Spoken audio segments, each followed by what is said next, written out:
Hi, welcome. Good morning. It is Saturday again, and it's time for a children's book reading by a candidate, and I am a candidate. I am Susan Buchser-Lochocki, and I'm running for President of the United States. And I'm reading this book to you, who was Susan B. Anthony. And we are on chapter 7. Welcome. So, chapter 7 is called Been and Gone and Done It.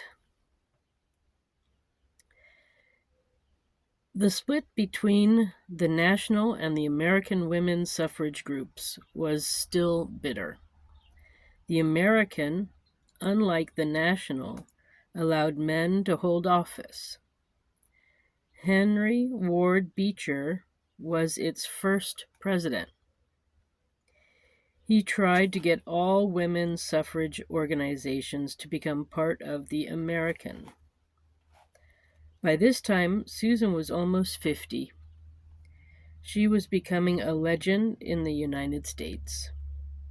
The press called her Napoleon, after the French emperor who conquered most of Europe.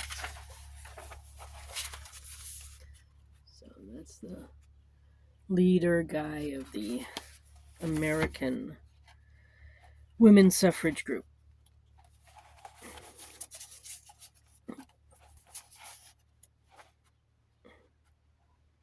So the press called her Napoleon after the French emperor who conquered most of Europe. Bismarck after the politician who made Germany a strong power, and the general. At her birthday party that year, she stood up to speak to a group of friends who had gathered to celebrate. She was tongue-tied. She explained, if this were an assembled mob opposing the rights of women, I should know what to say. At this point in her life, Susan was more prepared to speak to complete strangers on women's suffrage than to her own dear friends.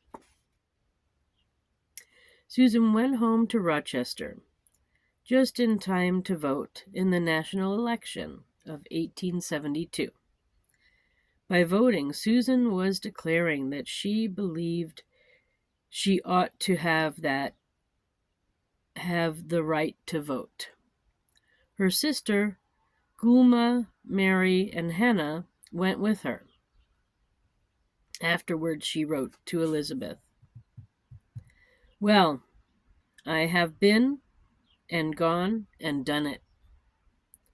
Positively voted the Republican ticket straight this a.m. at 7 o'clock and swore my vote in at that.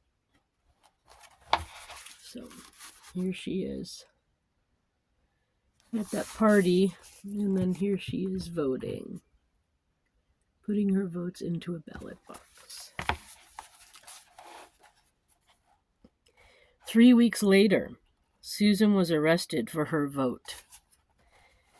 She was offered bail. That meant she could pay money as a promise that she would not run away before her trial.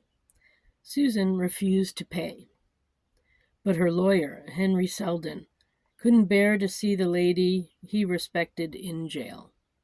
Even though his actions interfered with what Susan was trying to do, Sheldon paid the bail money to get Susan out of jail. Susan's trial began June 17th, 1873. The judge was Associate Justice Ward Hunt. Hunt believed that Susan was not smart enough to speak for herself because she was a woman. Selden argued for her. When they were finished, Judge Hunt pulled a piece of paper out of his pocket. It was his decision. He had written it before he had even listened to what Susan's lawyers had to say. Hunt told the jury to find Susan guilty. When Sheldon tried to ask the jurors what they thought, Hunt sent the jury away without a verdict. Has the prisoner anything to say why sentence shall not be pronounced? He asked. Susan rose from her chair. I have things to say, she began. So here she is in the prison cell.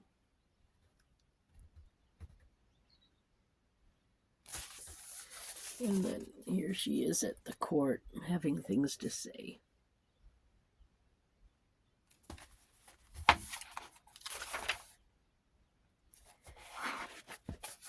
You have trampled underfoot every vital principle of our government. The judge tried to silence Susan, but she would not be quiet.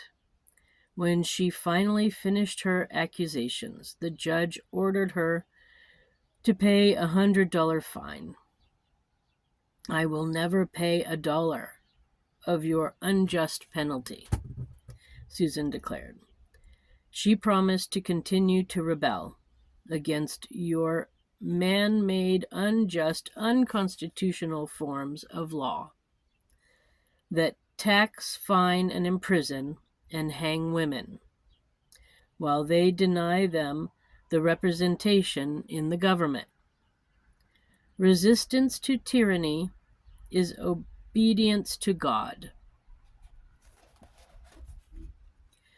Madam, the judge replied, the court will not order you committed until the fine is paid.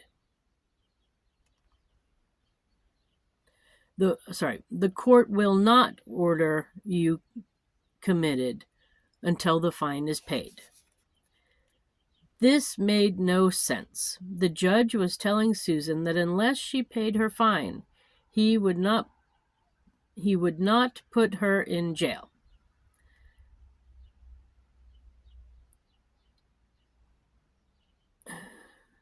Judge Hunt knew that if he didn't put Susan in jail, she could not ask another court to look at his decision.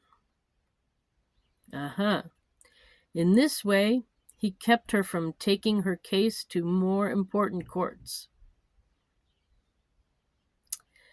That's what Susan wanted to do. Instead, the judge closed the case.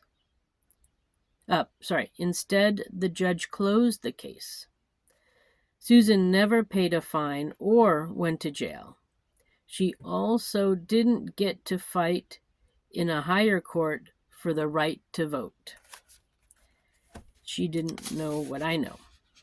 Susan's trial had put the question of women's suffrage on the front page. That was a victory, but Susan could not enjoy it.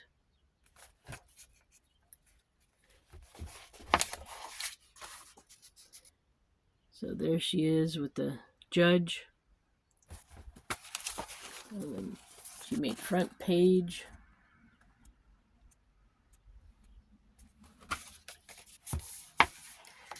Daily Graphic.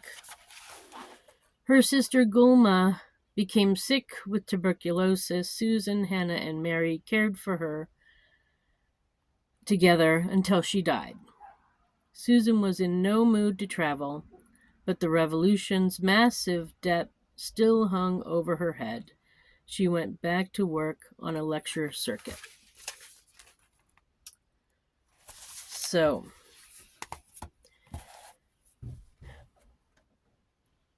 that was chapter 7 of the Who Was Susan B. Anthony book. Thank you for stopping by. My name is Susan Buchser-Lochocki. I am running for President of the United States. If you want to find out more, my website is susan4usa.com. That's Susan, the number 4, USA.com. I wish you a nice day. Bye for now.